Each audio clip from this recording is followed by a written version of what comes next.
आज आइए हम नेवर से नो इस उपदेश शीर्षक के साथ परमेश्वर का वचन साझा करें।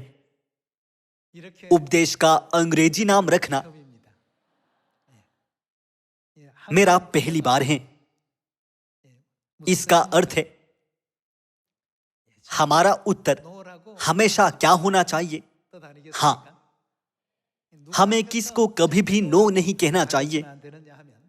चाहे हम जैसी भी परिस्थिति में हो, हमें परमेश्वर के सामने कभी भी नो नहीं कहना चाहिए। जैसे कि नहीं, मैं इसे नहीं कर सकता, या नहीं, मैं इसे नहीं करूंगा। बाइबल की शिक्षा को संक्षेप में इन वचनों के रूप में प्रस्तुत किया जा सकता है।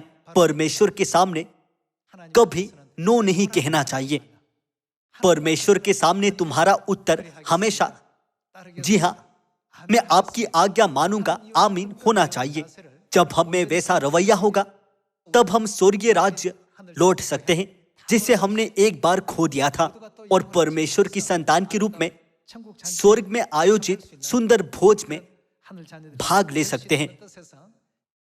आज का उपदेश शीर्षक आपको अजीब लग सकता है। उपदेश का अंग्रेजी नाम रखना भी मेरा पहली बार है। Never say no. आइए हम परमेश्वर के सामने कभी नो न कहें। जब कभी परमेश्वर हमें बुलाते हैं, आइए हम विश्वास से हाँ और आमीन कहने के लिए तत्पर रहें। हमें परमेश्वर के सामने क्यों नो नहीं कहना चाहिए? यशायाह अध्याय 55 में लिखा है, मेरी और तुम्हारी गति में और मेरे और तुम्हारे सोच विचारों में आकाश और पृथ्वी का अंतर है। मनुष्य एक सेकंड आगे भी नहीं देख सकता। इसके विपरीत परमेश्वर आदि से अंत को देखते हैं और वह हमारी रहनुमाई करते हैं। इसलिए हमें इस पल जो हो रहा है उसे लेकर आसक्त होना नहीं चाहिए, लेकिन हमें यह विश्वास करते हुए कि परमेश्वर अनंत काल को देखते हैं, परमेश्वर पर निर्भर रहना चाहिए। जब परमेश्वर हमारी अगुवाई करते हैं तो हमें नहीं, मैं नहीं कर सकता, मैं नहीं करूंगा कहना नहीं चाहिए। परमेश्वर के सामने नो नहीं कहना चाहिए। इसका एक कारण यह है क्योंकि परमेश्वर आदि से अंत को देखते हैं।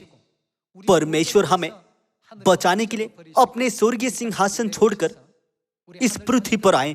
परमेश्वर हमें स्वर्ग ले जाना चाहते हैं। इसलिए परमेश्वर हमें इस पृथ्वी पर आत्मिक प्रशिक्षण से गुजरने दे रहे हैं ताकि हम पश्चाताप कर सके। इसी कारण से हमें परमेश्वर के मार्गदर्शन पर संपूर्ण विश्वास रखना चाहिए। जहां कहीं परमेश्वर हमें ले जाते हैं, हमें उनके पीछे पीछे चलना चाहिए। हमें जो भी वचन दिया जाता है, उत्तर में हमें उनके सामने हाँ कहना चाहिए। जब आप विश्वास के पूर्वजों के इतिहास को उत्पत्ति से प्रकाशित वाक्य तक, अर्थात इस पवित्र आत्मा के अंतिम युग तक बाइबल में देखें, परमेश्वर के सामने यस कहने वाले लोग धन्य हुए। यदि हम बाइबल की सारी शिक्षाओं का एक वाक्य में संक्षिप्त वर्णन करें तो यह परमेश्वर के सामने नेवर से नो होगा।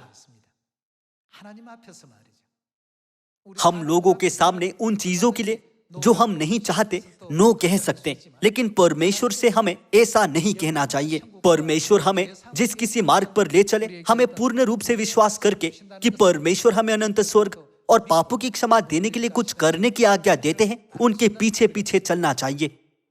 आइए हम बाइबल में देखें कि किसने परमेश्वर के सामने हाँ कहकर आशीष पाई, और यह पुष्टि करे कि सारे युगों अर्थात पिता, पुत्र और पवित्र आत्मा के युग में जब हम जी रहे हैं तो परमेश्वर के सामने नो नहीं कहना चाहिए। आइए हम मत्ती अध्याय 4 आयत 17 देखें। उस समय से यीशु ने प्रचार करना और यह कहना आरंभ किया, मन फिराओ क्योंकि स्वर्ग का राज्य निकट आया है। गलील की झील के किनारे फिरते हुए उसने दो भाइयों अर्थात शमौन को, जो पतरस कहलाता है, और उसके भाई अंद्रयास को झील में जाल डालते देखा, क्योंकि वे मछुए थे। यीशु ने उनसे कहा, मेरे पीछे चले आओ तो मैं तुमको मनुष्यों के पकड़ने वाले बनाऊंगा। हमें वही करना चाहिए जो उन्होंने इसके बाद किया था। पतरस और अंद्रयास झील में जाल डाल रहे थे।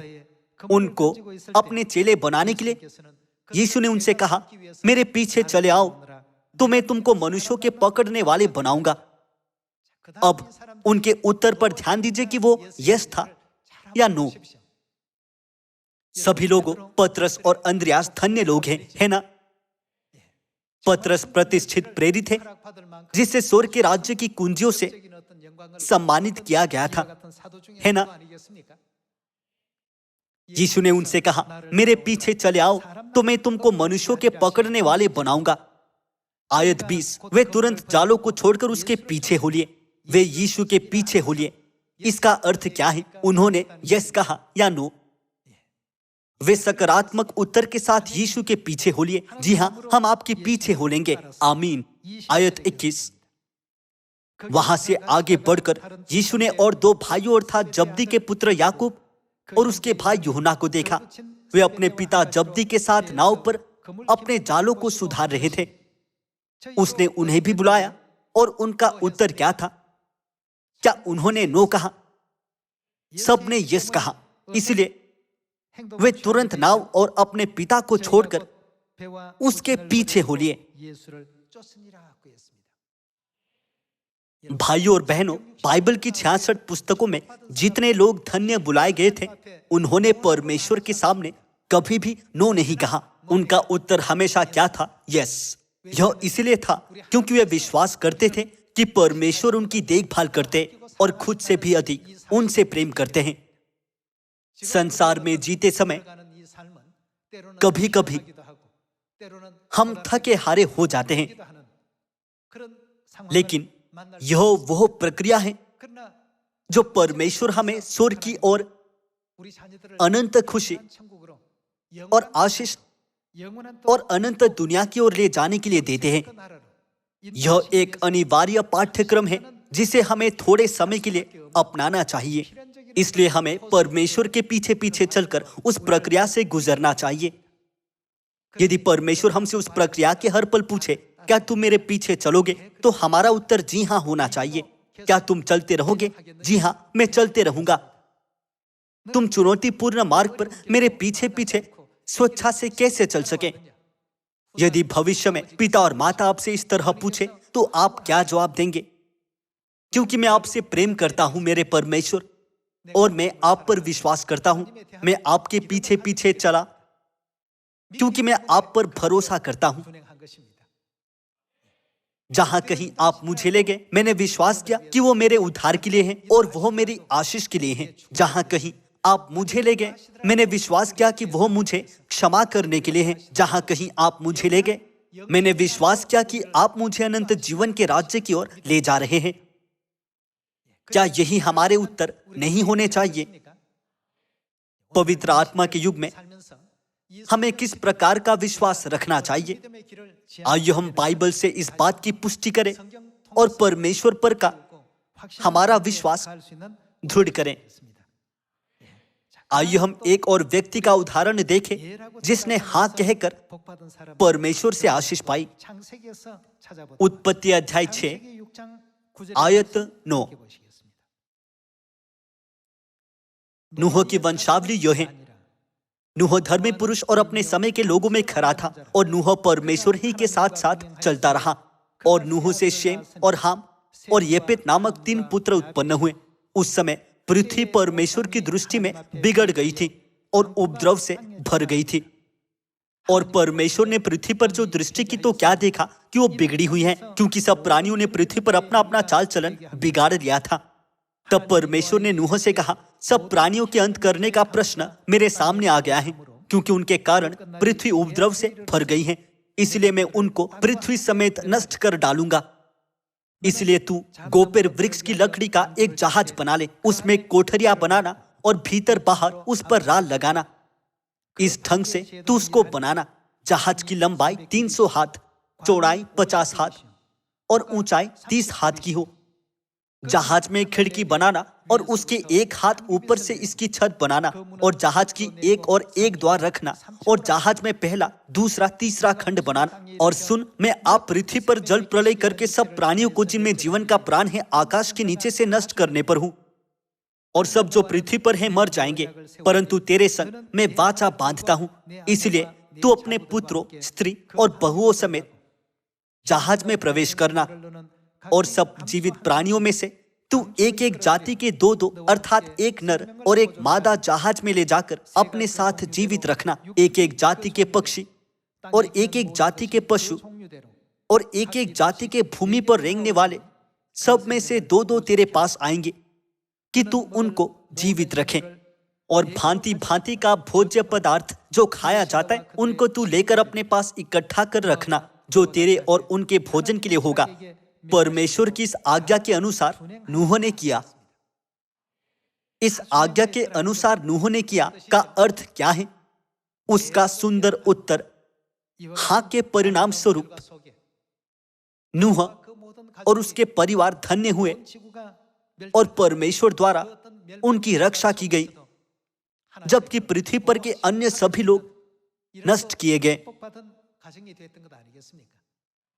परमेश्वर ने जीवित प्राणियों के लिए नूह के जहाज में जीवित रहने का मार्ग भी खोला। नूह ने अपने जीवन में कभी भी वैसी घटना का अनुभव नहीं किया था। किसी ने भी पृथ्वी को पूरी तरह से जल प्लावित होते हुए नहीं देखा था। भले ही जिसके विषय में परमेश्वर ने उसे बताया था उसे उसने कभी देखा नहीं था, फिर भी उसने किस तरह से प्रतिक्रिया की। नूह ने हाँ कहते हुए उत्तर दिया। उसने नो कहा ही नहीं।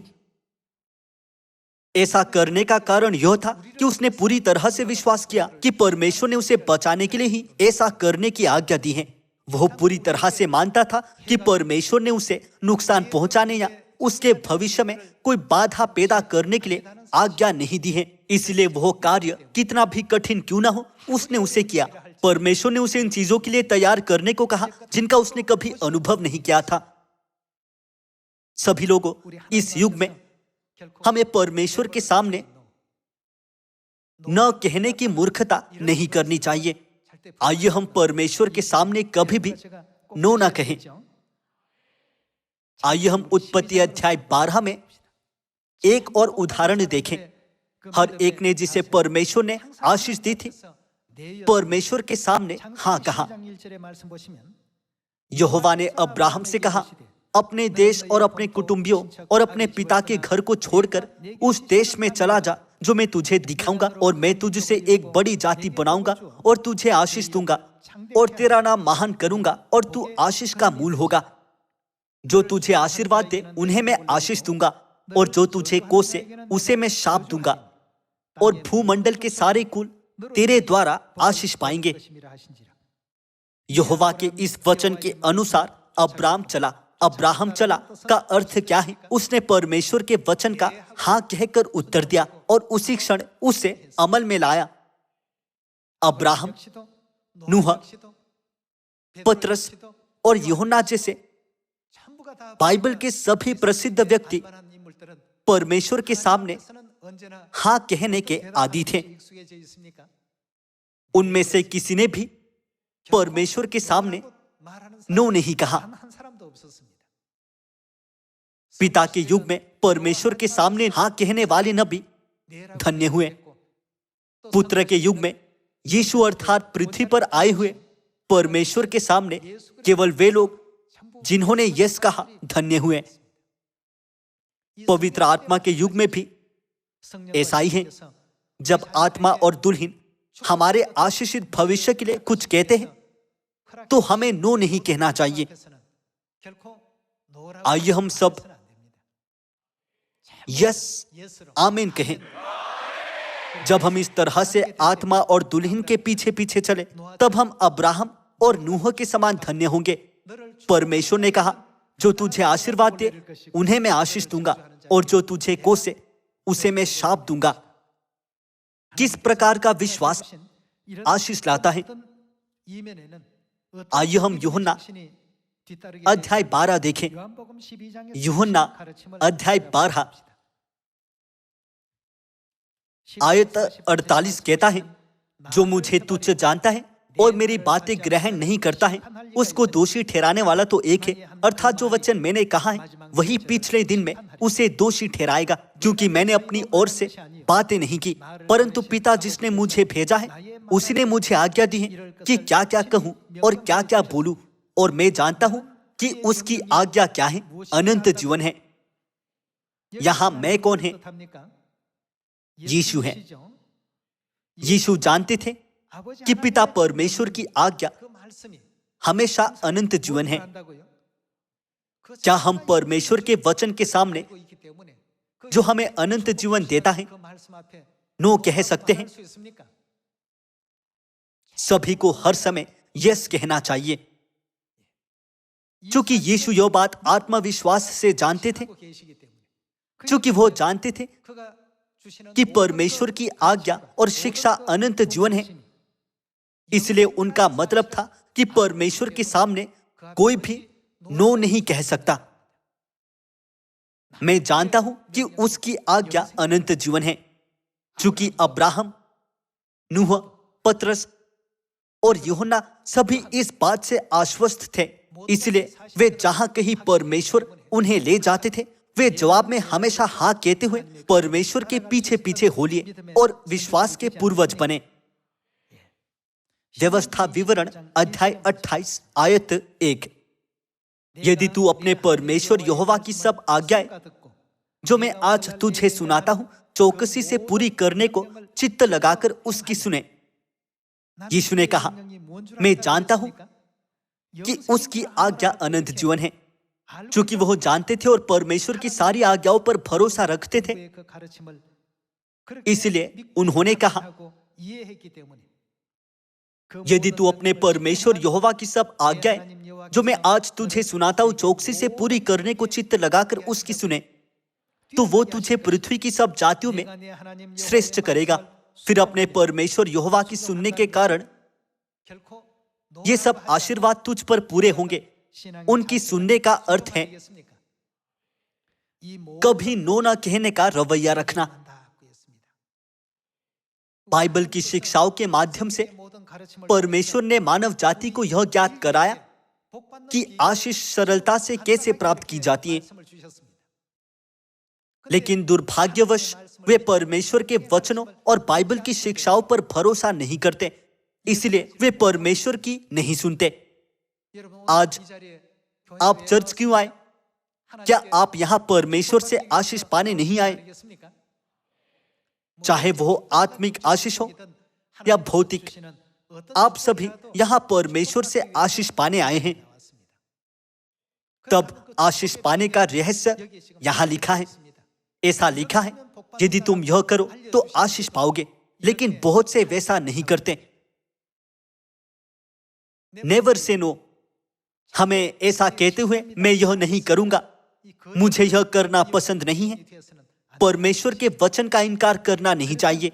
इसलिए परमेश्वर ने मानव जाति से निश्चित रूप से प्रतिज्ञा की, परमेश्वर यहोवा की सुनने के कारण ये सब आशीर्वाद तुझ पर पूरे होंगे। ये सब आशीर्वाद तुझ पर पूरे होंगे।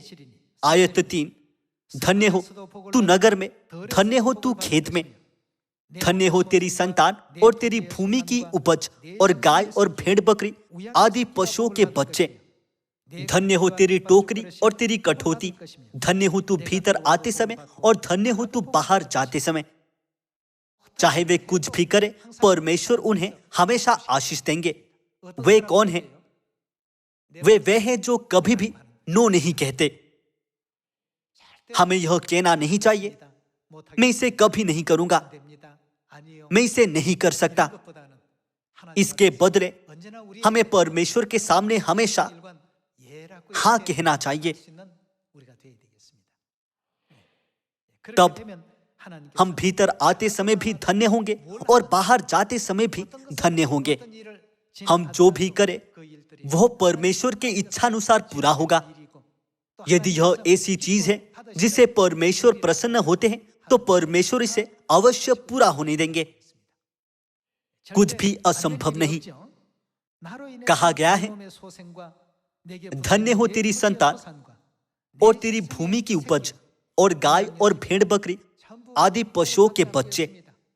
धन्य हो तू भीतर आते समय और धन्य हो तू बाहर जाते समय। हर स्थान आशीषों से परिपूर्ण होगा। जब हम इन वचनों पर संपूर्ण रूप से भरोसा करें और इन पर 100% ध्यान दें, तब हम हमेशा परमेश्वर की आशीषों में रहेंगे। परमेश्वर ने सारी मानव जाति से इस बात की प्रतिज्ञा की है।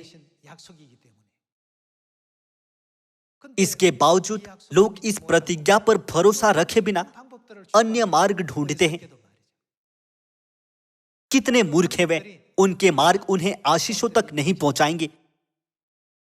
जब परमेश्वर हमसे हियाब बांध कहते हैं, तो हमें हियाब बांधना चाहिए। जब परमेश्वर हमसे कहते हैं मैं तेरी सहायता करूंगा, तो विश्वास कीजिए कि परमेश्वर आपकी सहायता करते हैं। चूंकि परमेश्वर कहते हैं, यदि तू मेरी आज्ञाओं, चितौनियों और नियमों का पालन करे, तो धन्य हो तू भीतर आते समय और धन्य हो तू बाहर जाते समय। तुझे केवल आमीन कहकर इसे अपनाने की आवश्यकता है। लेकिन बहुत से कहते हैं मैं समझता हूं, लेकिन मुझे लगता है। वे अपने स्वयं के विचारों का कुछ प्रतिशत इसमें डालने की जगह बनाते हैं। वो जगह चीजों को अव्यवस्थित बना देती है और आशीष के मार्ग को अवरुद्ध करती है, और अंत में वे अनंत जीवन का वो मार्ग नहीं देख सकते जिसे परमेश्वर ने तैयार किया है। कभी नो नहीं कहना। कम से कम कृपया आज का उपदेश शीर्षक कभी मत भूलिए। न्यायियों अध्याय 7 आयत 1। तब गिदोन, जो यरूब्बाल भी कहलाता है, और सब लोग जो उसके संग थे सवेरे उठे और हरोद नामक सोते के पास अपने डेरे खड़े किए, और मिद्यानियों की छावनी उनके उत्तरी और मोरे नामक पहाड़ी के पास तराई में पड़ी थी। तब यहोवा ने गिदोन से कहा, जो लोग तेरे संग हैं वे इतने हैं कि मैं मिद्यानियों को उनके हाथ नहीं कर सकता। नहीं तो इस्राएली यो कहकर मेरे विरुद्ध अपनी बड़ाई मारने लगेंगे कि हम अपने ही भुजबल के द्वारा बचे हैं। इसलिए तू जाकर लोगों में यह प्रचार करके सुना दे, जो कोई डर के मारे थरथराता हो, वो गिलाद पहाड़ से लौटकर चला जाए। तब 22,000 लोग लौट गए और केवल 10,000 रह गए। दुश्मनों की गिनती की तुलना में उनकी गिनती बेहद कम थी। उसके बावजूद परमेश्वर ने गिदोन से क्या कहा? जो लोग तेरे संग हैं वे बहुत हैं। यह इसलिए नहीं था क्योंकि वे बहुत थे। परमेश्वर को यह चिंता थी कि इस्राएलियों को पुरुषों की कम संख्या से दुश्मनों को पराजित करने की परमेश्वर की शक्ति पर भरोसा नहीं होगा। लेकिन वे सोचेंगे, ओह, हमने ही इस परिणाम को निकाला क्योंकि हमारी गिनती बहुत है। इस बात से चिंतित होकर कि वे गलत विश्वास रखेंगे, परमेश्वर ने कहा, जो कोई डर के मारे थरथराता हो वो लौटकर चला जाए, क्योंकि तुम्हारे पुरुष बहुत हैं। यदि गिदोन परमेश्वर से कहता, नहीं, आपको मुझे और अधिक देना चाहिए, लेकिन क्या आप मुझे उन्हें निकालने के लिए कहते हैं, तो मिद्यानियों के विरुद्ध युद्ध में किस प्रकार का परिणाम निकलता?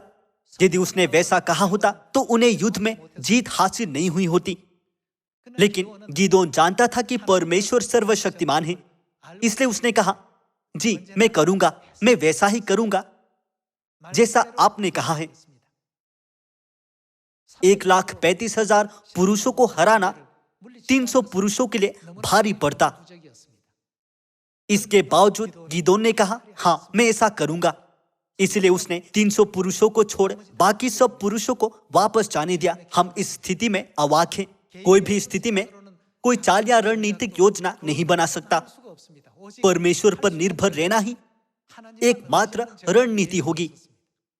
परिणाम स्वरूप उन 300 पुरुषों ने 1,35,000 मिद्यानियों को हराकर इस्राएलियों को मिद्यान देश से छुड़ाया। कितना विस्मयकारी है। किस चीज ने ऐसा परिणाम निकाला? नो नहीं कहने वाला विश्वास।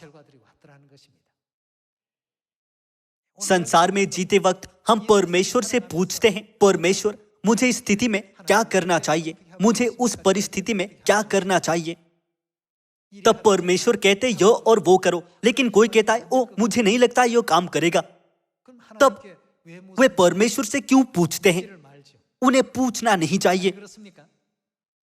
हमें विश्वास करना चाहिए कि परमेश्वर ने उस चीज के पीछे दूसरी आशीष रखी है।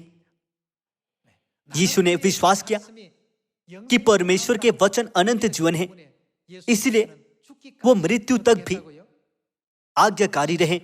उन्होंने केवल हाँ कहा और हमें नमूना दिखाया।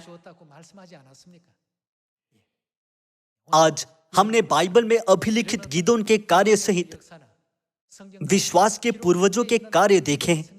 हमें आश्वस्त होना चाहिए कि परमेश्वर हमारे भविष्य को बना रहे हैं और तैयार कर रहे हैं। जब हम में इस प्रकार का विश्वास होगा तो हम अंत में परमेश्वर के सामने हाँ कह सकते हैं, वरना हमारे विचार का प्रतिशत थोड़ा आगे बढ़ता है।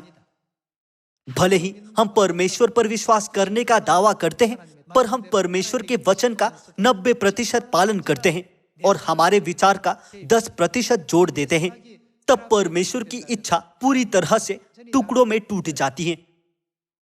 जब हम हाँ कहते हुए 100% विश्वास रखते हैं जो परमेश्वर की इच्छा का पालन करता है, तब परमेश्वर हमें गिदोन के कार्य, यरीहो के कार्य और लाल समुद्र को विभाजित करने के कार्य जैसे महान चमत्कार दिखाएंगे। आइए हम विश्वास करें कि वैसी परिस्थिति में ऐसे महान कार्य अवश्य होंगे। आइए हम यहोशू अध्याय 1 में एक और आयत देखें। यहोशू अध्याय 1 आयत 1। यहोवा के दास मूसा के मृत्यु के बाद यहोवा ने उसके सेवक यहोशू से, जो नून का पुत्र था, कहा, मेरा दास मूसा मर गया है, इसलिए अब तू उठ, कमर बांध और इस सारी प्रजा समेत यरदन पार होकर उस देश को जा जिसे मैं उनको अर्थात इस्राएलियों को देता हूं, उस वचन के अनुसार जो मैंने मूसा से कहा, अर्थात जिस जिस स्थान पर तुम पांव धरोगे वो सब मैं तुम्हें दे देता हूं।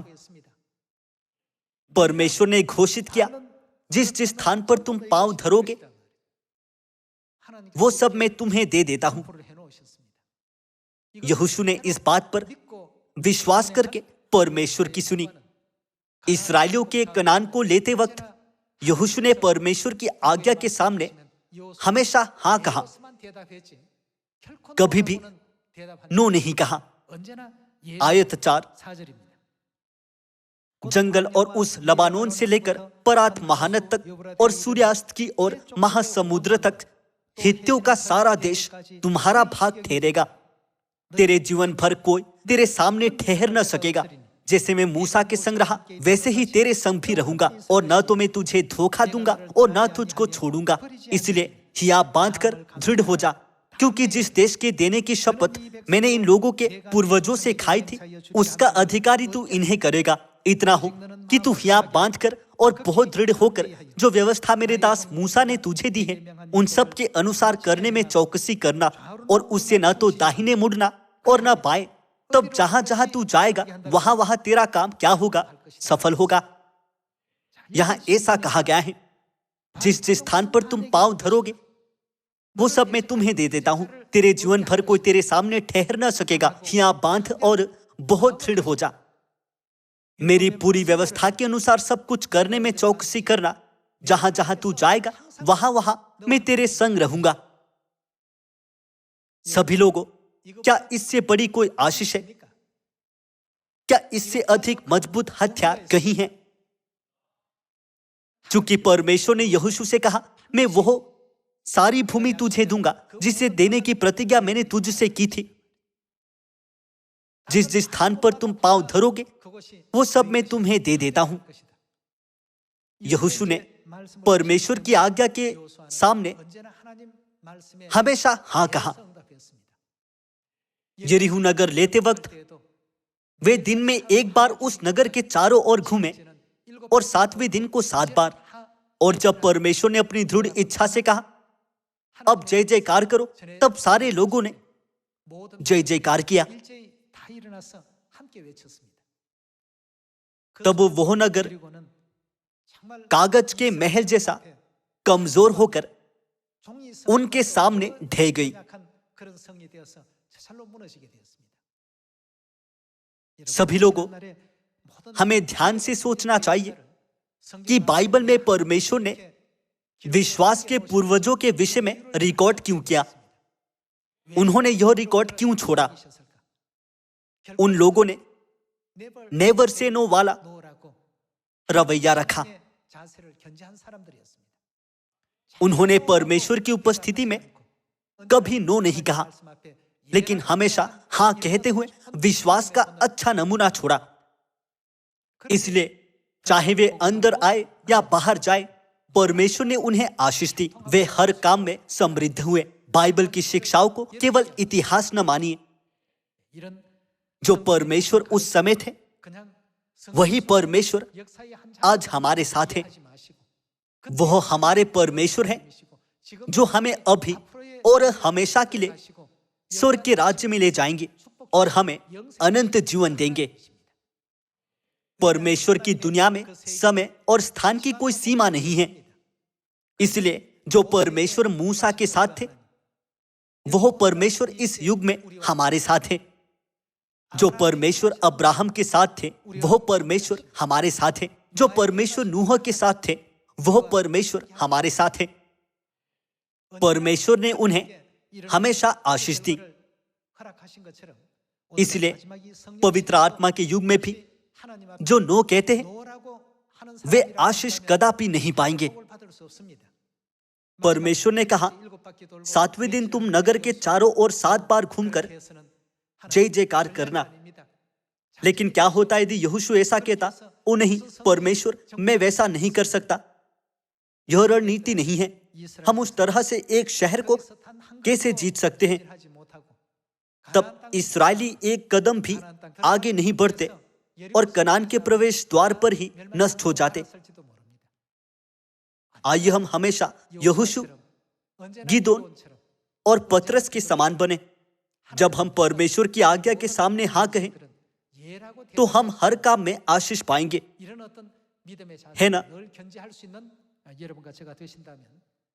हम यकीनन स्वर्ग में प्रवेश करेंगे। परमेश्वर ने हमें हमारे विचारों के साथ क्या करने को कहा। उन्होंने हमारे सोच विचार छोड़ने को कहा। मानव विचारों में बुद्धि की कमी है। गौर कीजिए कि परमेश्वर पूरे ब्रह्मांड का प्रबंधन करते हैं। जब इस छोटी सी पृथ्वी पर हम पर समस्याएं आती हैं, तो हम हक्के बक्के रह जाते हैं। लेकिन परमेश्वर ने इस धरती को बनाया जिसे हम करने की कल्पना नहीं कर सकते। इसके अतिरिक्त परमेश्वर ने समस्त ब्रह्मांड की सृष्टि की और इसे चला रहे हैं। परमेश्वर हमारी शुरुआत और अंत और हमारे अतीत और भविष्य को जानकर हमें उद्धार की ओर ले जा रहे हैं। इसलिए आइए हम अब्राहम की तरह बने जिसने परमेश्वर को हाँ कहा, नूह के समान बने जिसने भी परमेश्वर को हाँ कहा, और यहोशू के समान और गिदोन के समान बने जिन्होंने भी हाँ कहा। मुझे उम्मीद है कि हम विनम्रता पूर्वक हाँ कहकर परमेश्वर की इच्छा का पालन करेंगे, जिन्होंने हमें दुनिया को बचाने और सामरिया में और पृथ्वी की छोर तक सुसमाचार का प्रचार करने के लिए कहा है। उन्होंने इसे हमें सौंपा क्योंकि यह निश्चित रूप से पूरा होगा।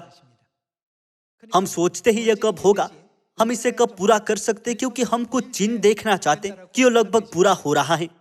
लेकिन यरीहो नगर 7वें दिन को भी ढह जाने के 1% चिन्ह भी नहीं था। लेकिन जब उन्होंने परमेश्वर के वचन का पालन किया, तो एक ही क्षण में सब कुछ पूरा हुआ।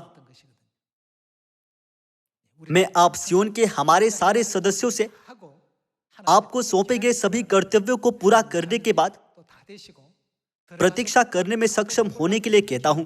मैं चाहता हूं कि आप इस बात को अपने हृदयों पर उत्कीर्ण करें कि जब आप परमेश्वर के सामने कभी भी नो न कहते हुए, परमेश्वर के आपको जहां कहीं ले जाने पर भी आप उनके पीछे पीछे चले, तो आप बाहर जाते और भीतर आते समय भी धन्य हो सकते। मैं आज का उपदेश समाप्त करना चाहूंगा। आपका बहुत धन्यवाद।